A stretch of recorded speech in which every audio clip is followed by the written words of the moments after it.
Hello everybody, this is Peter Smith and it's our Gwen and Peter Smith Aged Awareness show again.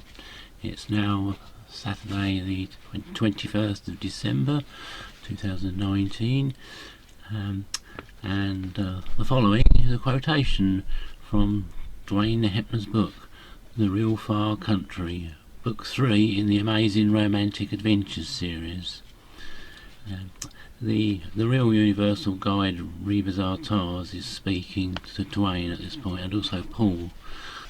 What is not seen on the surface is that so many of these people are held back from realising their real experiences, to show them the limitations of their rulers, especially those that are involved in the politics of destruction. The belief system businesses do not teach about the dreams that people are having and what they mean. Without some kind of understanding of one's dreams at night, there is no connection to other dimensions and positions for a person to relate to. So many of the nightly experiences that people are having reveal so much to them, and it is understandable that only a small portion of what is being experienced in the other worlds ever reaches a sensibility with one. The ancient doctrines of human history many times referred to dreams and some of their meanings, but today all of that is a huge taboo with those who control the masses. Paul, you will write a lot about dreams and what is taking place from so many areas of the psychic realms and even into the real universes. You will bring about a lot of knowledge from what I will share with you. This world is coming into a radical era of control that has not been seen before, because of the technology that is being invented. Atlantis destroyed itself the same way as what is taking place on Earth right now. The religious and political rulers will be bringing about a destructiveness that will appear to be from sources other than their own in the near future. They have already set their destructiveness into motion according to the direction of their secret societies. For the most part, these secretly held gatherings have been taking place for centuries and have been building upon themselves over lifetimes to the present day. As their intent to steal the will of others becomes obvious, there will be so many who will decide to become more aware and look past all the systems. Paul, when you create your presentation, the world will still be rather innocent, but as time and events contribute to one another, there will be a real shift in a terrorism that is being planned from internal sources, and most of the public will not see it coming because they will have put their trust in their political rulers that will betray them. As these old rulers leave the earth level, they will be taken directly to the bowels of the lower astral prisons, where they will have to deal with a variety of very awful conditions until their future lifetimes are set up for their repayment to the humans they destroyed. It will take these people lifetimes of processing through deformed bodily vehicles to where they can eventually balance out their karmic debts. The two of you will have your own special access to the universal files that reveals all psychic realm events and the actual circumstances that surround them. Of course you will have Miss Ursha, Dwayne, and a host of others to assist you when your time comes, because you will have so much more to do, mainly from the real side. We see all the dark-hearted corruption that is taking place, and we are showing those who are willing to see the earth for what it really is, a way to survive the coming future. The political arena is adamantly controlled by the belief systems, even though it would appear from the public view that the political systems rule. The driving force of any of these systems is belief, hope, and faith, and a close study of human history will reveal this, as all three of these ideas are continuously used over and over again to fool the public with. The media is the prime source to the public and is controlled in such a way so that the onlooker is easily convinced about what they are seeing and hearing. There is a constant bombardment of subliminal imagery and frequency that is being fed to the minds of the public to keep them subject to a world of submission and artificial content. When you appear on the scene, Dwayne, your position will be the hardest, because of the materiality of the good life and most people's obsession with it. Paul will set the pace as the beginning, and you will follow up and strengthen what will begin to vanish sometime after Paul leaves. There is a dark force in this world that wants to make sure that everyone is blinded and only considers a striving for a better life here on earth. Dwayne will face this darkness head on and eventually handle it fine. The culprits that have been running the affairs of others against their will are going to realise that they will be returning in new body forms which they will not like at all. Their life may look good now and they may be rich and influential, but as soon as they cross over and meet the lords of karma and their sentencing, their awareness will be locked into a rigidness of inescapable drudgery that will last for lifetimes, because their payment must be met head on. Rebazar, I asked, do some of the politicians know anything about how life really works, so that they can share the knowledge with their supporters? Some do, Dwayne, but they do not want to appear to be too different from the rest of their society, and they so fear the repercussions of those that hold their controlling positions. We have found that very few are willing to show any real courage, and those who want to usually back down, so that their career is not in jeopardy. Again, those in the human awareness are usually very unwilling to see past their temporary life. It is all about the personal self on the earth level and not about real values. The real adventure is really ours, and those very few who are brave enough to weather the storm while they're on the earth. Those that take the easy way will have their heavenly home for a while, but they will return once again, and unconscious of the fact of what they had decided in this life right now. This is why belief is a definite failure. Life is real and simply obvious, but the weak-minded continue to manipulate their artificial reality into something that will sustain them for a while, but they will always end up meeting their own failure. The reality that is genuine is hidden from those who put their ego first. Mankind will never learn from his own history of failures. This is a definite truth on the earth. All people are having real experiences, but their upbringing has been such that they are not taught to pay attention to what is taking place within them. Instead, their real side is confused with a lot of emotional and mental attachments to things that imply a limited position.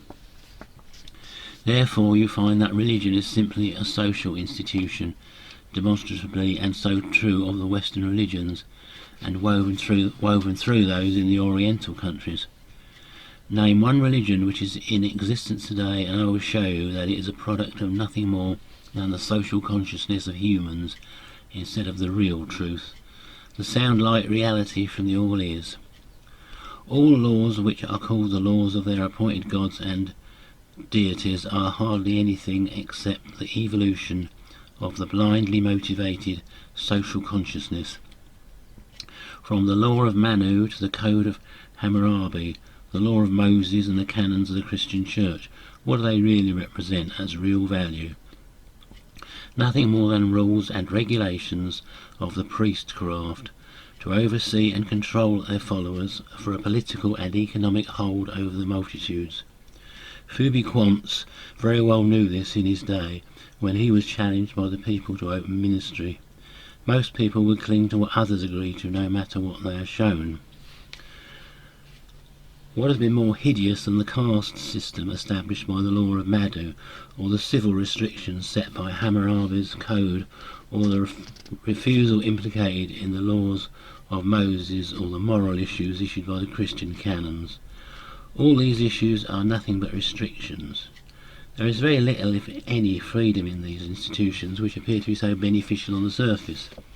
So this leads us to the set of principles laid down by Jesus on the Mount. Here was a man that did have courage, but he decided certain events on his own and now has to deal with them. The church that hated him and the people that tried to use him at the time of his appearance on earth are the very same people that have promoted him as their god for hundreds of years. After he left, it was secretly decided by the church that he would make an excellent marketing ploy as a way to gain supporters for the improvement of their finances. Jesus was getting closer to the truth than those who preceded him, but his laws were merely for the unfoldment of the socially bred human to abide to, sweetened for the listener's ear in another fashion. What he said was that one must do it his way, or they do not enter into his heaven. The indoctrinated church destroyed the saviors and saints of the past because those unique individuals that took on the courage to provide some form of truth to the masses were becoming too popular and bad for business. The church rulers could easily see that if they let the truth bearers have their way, the church would lose its position of control and power.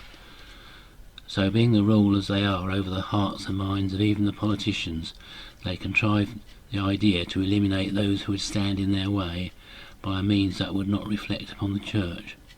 The church ordered the execution to be done by the political systems that were already feared by the public, so it wouldn't matter if they were to blame, because it would all appear to be justifiable. This is always how the influence of the gods of man works its way into the hearts and minds of the unaware. Because most people are not able to get to the real truth, they must settle for something of no value that appears to be a truth. This thread of conspiracy has weaved its way through mankind's history as the main predominating force and expanded into today. End of quotation. It never ceases to amaze me just how short-sighted and just plain ignorant most, if not all, of our supposed political leaders can be in the almost universal lack of awareness they exhibit in their pursuit of power, greed and self-serving advancement. They do not seem able to see beyond the end of their noses as to the inevitable consequences of their Faustian pact with the devil being the dark forces who pull their strings and have done on this planet for millennia for their own nefarious ends of world domination. In fairness, it seems many of them are blackmailed into serving their masters after having been tempted into compromising situations, then held in thrall by the evidence that can be pursued to destroy their careers and turn off the money tap. We are, as I record this, in the wake of yet another general election here in the UK. Even though Boris Johnson has secured a quite remarkable majority, and for public consumption seems set on getting us out of Europe, the ultimate outcome will be much the same, as we move inexorably towards the much heralded world fascist government. My family and I, at least by not voting, will not be exhibiting agreement to a system determined to destroy our way of life and make slaves of those who survive the numerous attempts at mass murder caused by war, manufactured disease, poisoning of our food and water and air, and mass radiation brought on by 5G and similar delights. This election was primarily about Brexit, that endless battle to leave the European Union, now well into its fourth year, no doubt making us the laughingstock of the world and the exasperation of the EU. In the referendum, my family and I all voted to leave, and were amazed when the powers that be had obviously miscalculated in their arrogance, and the leavers in the referendum outnumbered the remainers by a comfortable margin. Unsurprisingly, the Prime Minister at the time, David Cameron, quickly resigned, leaving everybody else to clear up the mess. The point is, and this is emphasised by the fact that probably a majority of politicians and the mega rich, who also owe their positions to the aforementioned devil, leaving the EU is a mega step in the wrong direction, and those who are working towards the world government. We've been under no illusion since the start that should Brexit, after every conceivable attempt at slowing it down and indeed trying to force reversing the result by a better rigged referendum, finally happen, it will never be allowed to succeed. At best, it will buy us a little more time. Rather fascinatingly, in perhaps an unguarded moment on live TV recently, before election day, Boris Johnson, the incumbent Prime Minister, and perhaps oddly sworn supporter and intended producer of Brexit, let drop a revealing statement in the House of Commons, something I suspect that will never be shown again. In an argument with Kenneth Clarke, well-known Conservative elder statesman and Remainer, and dubbed the Father of the House, he said words to the effect of, "I don't mean the government, but those above it." To this Clarke blustered twice, "Rubbish!" Who could Johnson, who hastily moved on to something else, possibly have meant? It is apparent that on taking office our so-called leaders are taken to one side and spoken to put them in the picture as to who or what is actually in charge. I often imagine, perhaps fancifully, a new Prime Minister alone one evening in his darkened office, suddenly being aware of a sinister being emerging, like Jacob Marley's ghost, from the shadows and putting him in the picture. Be that as it may, there is evidence from a whistleblower in the White House, obscured from view in a phone box, who was suddenly aware of the newly elected Barack Obama being escorted down a corridor and taken into a side room by the now deceased and unlamented George Bush Sr., former President of the USA and earlier head of the CIA, the Gestapo on steroids. On re-emerging, Obama, now on his own, was heard sobbing to himself, "So I'm only to be a frontman." It was also interesting to see the sudden change that came over Donald Trump on achieving the presidency. From the overconfident billionaire with some promising sounding ideas, did he really think he would be able to put an end to fake news? To a very sullen and disappointed looking man announcing he had changed his mind on, I think it was, Syria. He had of course had it changed for him by his real masters. As has often been remarked, why would our world leaders have the need for secret societies? Why indeed? There is a phenomenon known as Bilderberg, from a hotel in Switzerland where it first materialised in the 1950s. Every year world leaders, billionaire company owners and others considering themselves the elite attend by invitation a meeting in some hotel in a different country each time. The meetings are shrouded in secrecy and their agendas never published, but evidently concern the fate of the rest of us poor devils, according to whistleblowers.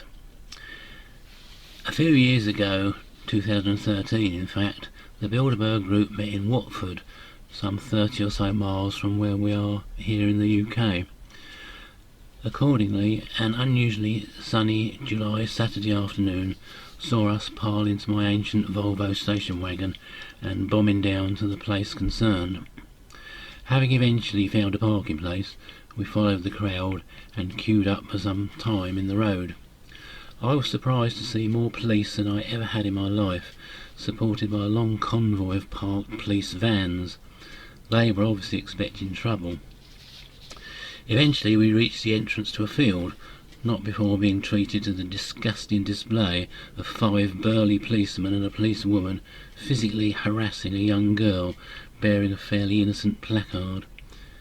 It brought it home to me then what the UK had now become. It was not difficult to visualise SS men with some poor victim. Although the police were as yet still unarmed, it obviously is only a question of time. As we worked our way up a short lane, we were confronted by a desk facing us with 2 or 3 officials. We were frisked and then baggage examined. We were not allowed to take any bottled water in, despite it being a warm day, all of which made us feel like common criminals. Clearly the whole setup was intended to demoralise and humiliate, if not actually deter us. Nevertheless, we then made our way into what proved to be an extremely large field, already nearly full of people of all ages, mostly sitting down expectantly looking at newcomers. To the left of the way in was a low podium with microphones on it. Much further off left, over one or more neighbouring fields, and about a mile away, could be seen a large hotel, apparently the location of the dubious, and so I have heard, totally illegal, gathering of leaders from all over the world, discussing apparently the future of the forlorn and doomed planet. Police were again much in evidence, situated like guards around the perimeter of our field. They must have been very disappointed that afternoon, as it passed without any incident and was totally peaceful, so their black Mariahs parked outside went hungry that day, with the possible exception of the harmless girl we saw outside the entrance. Our police, once the envy of the world and justifiably our great pride, were now reduced to stormtroopers. The British Bobby now wore invisible jackboots. There were several guest speakers who came and went, including Alex Jones and David Icke. The latter got a standing ovation, and at one point, directing himself at the nearest stormtroopers, he said to much applause, "You should be protecting us from them," indicating the hotel, not them from us. One or two stormtroopers shuffled with embarrassment. As I said, the afternoon passed without the slightest trouble, and we eventually went home. Despite the mega police presence and the high number of VIPs, so-called, in the hotel, no doubt at great expense to us taxpayers, there was not the slightest reference to it on the TV that evening. Well, there's a surprise. Henry Ford, controversial founder of the Ford Motor Company and great innovator of many things, most famously the assembly line for vehicle manufacture, once said, "History is bunk." For a long time I wondered what he meant by that, but over the last few years it has been slowly drip-fed to me how right he was. It has often been said that history is written by the victors. If you substitute the true owners of the world for victors, you will not be far wrong. All our knowledge and information comes via those who have a vested interest in what they want us to know, usually via the medium of the mainstream news nowadays. How can we possibly know the real truth? Fortunately for us, there is, for the moment, the so-called alternative media, but this will not be allowed to continue indefinitely, and more laws are filtering through to effectively end it. Otherwise we have to rely on whistleblowers, and they are not usually allowed to survive very long either. Henry Ford was a self-made millionaire and very much his own man, and kept his company on a tight rein. I suspect he did not fully, if at all, toe the party line with his outspoken opinions, and hence was always a target for accusations of racism and whatever else the media lackeys could throw at him. Throughout our history, organised religion has tended to a greater or lesser extent to dominate our lives, and indeed greatly influence the directions taken by our politicians and other so-called leaders, not least the crowned heads of Europe and elsewhere, invariably to the detriment of their sheep-like underlings who, due to a desperate need to find some meaning to all the misery in their lives, tend to cling on to every word of the self-appointed so-called elite in a hope for some form of ultimate salvation. It is rather like the idea that the more disgusting the medicine tastes, the more it must be doing you good. I am willing to accept that the founders of the world's great religions all started with the best of intentions, but they were very quickly pushed aside by the inevitable few who gradually distorted and sometimes blatantly changed the belief systems for their own political, financial, military and other ends. One of the best examples, if not the best example of this, is the Christian Church. Historians disagree on the likely identity of the man called Jesus. Some even doubt he even existed at all. The most popular view is that he did exist, though not impossible. It is hard to see how such a huge total myth could have made such a mark, and that he was just one of a number of rabble-rousers known to have been around at the time, albeit a very charismatic one. It seems the most popular candidate was born on the 1st of March AD 7. This is not so absurd as it might seem, particularly to the faithful, when you realise for the first 4 centuries his birth was indeed celebrated in March. 25th of December replaced this with the takeover of the religion by the Romans, and was a way of netting in more believers, as it had been a pagan ceremony for centuries before, a celebration of the coming of the longer days. The Christian Church by then a force to be reckoned with. It had become adept in removing rivals, most notably the Gnostics, who were forced underground, together with their now outlawed belief in reincarnation, was clever in taking over other long-held religious festivals and beliefs. Another example is Easter. Since Easter Sunday can be held on any date over a period of 6 weeks, being the first Sunday after the first full moon following the spring equinox, it is hard to see how it can take place on a fixed date following the Friday when their supposed founding father was executed.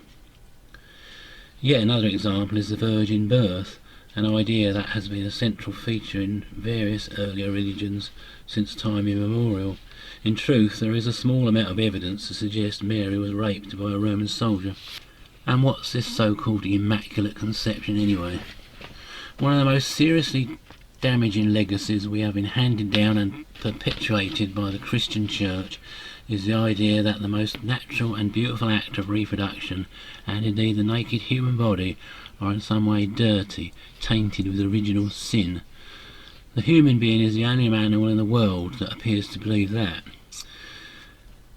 The Christian Book of Rules, the modern Bible, is a shadow of its original form, whole sections having been removed and other pages torn out that do not accord to the new Roman Church's misogynistic and other narrow-minded world view.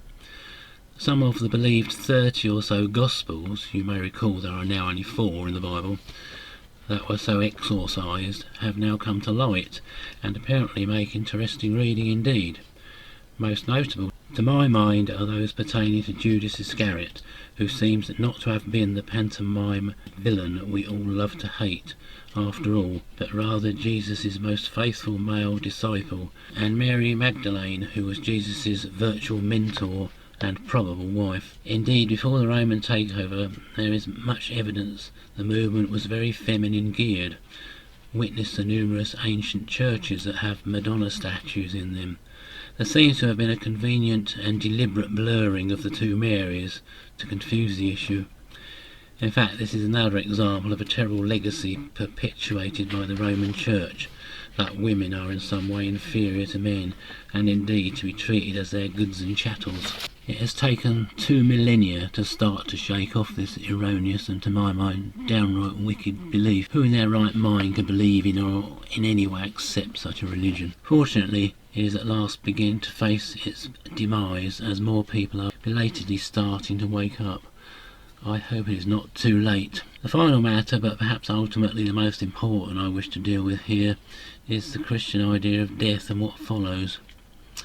First, let it be said in fairness that followers of any religious belief are at least approaching the truth, since most, if not all, suggest there is some form of survival after the demise of the physical body. The faithful, therefore, at least one step ahead of those who insist death is the end.